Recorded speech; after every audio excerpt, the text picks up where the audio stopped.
You're watching Mirror 7 News. Stay informed, stay ahead for more news. Polish skies were put on high alert this weekend as Russia carried out one of its largest aerial assaults on Ukraine since the war began. Hundreds of drones and dozens of missiles were launched overnight, many of them striking regions uncomfortably close to Poland's border. In response, Polish and Allied fighter jets were scrambled, and ground-based defenses were placed on maximum readiness.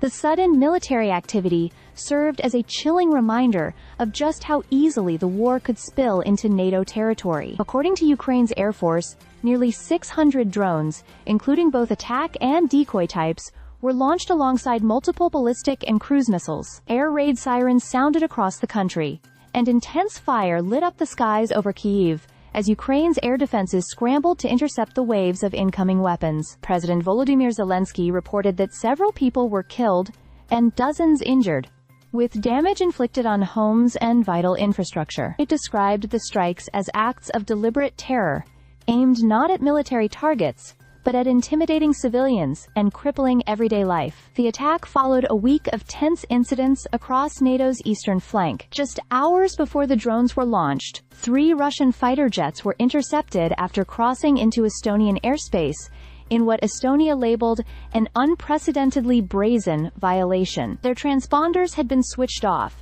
making them invisible to civilian traffic control and creating a serious safety risk. NATO aircraft, including Italian F-35s, responded immediately, forcing the Russian jets to turn back.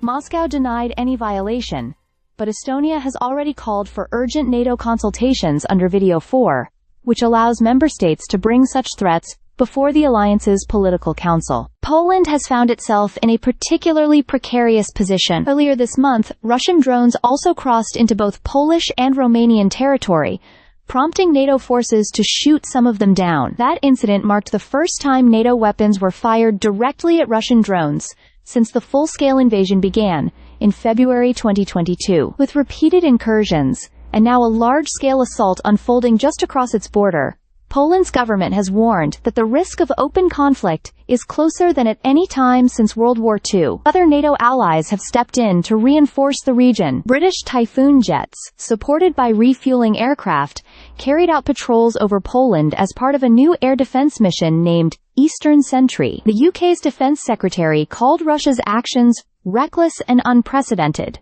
stressing that NATO airspace will be defended at all costs. The symbolism of British and Polish pilots flying together again, 85 years after they fought side by side during the Battle of Britain, was not lost on military leaders. Meanwhile, the diplomatic track shows little progress. Zelensky is set to meet U.S. President Donald Trump at the upcoming UN General Assembly in New York, pressing for stronger guarantees of Ukraine's long-term security. Moscow, however, continues to deny violations and shows no willingness to back down. For now, the war rages on, and Europe remains on edge, bracing for the possibility that the conflict could draw NATO directly into confrontation.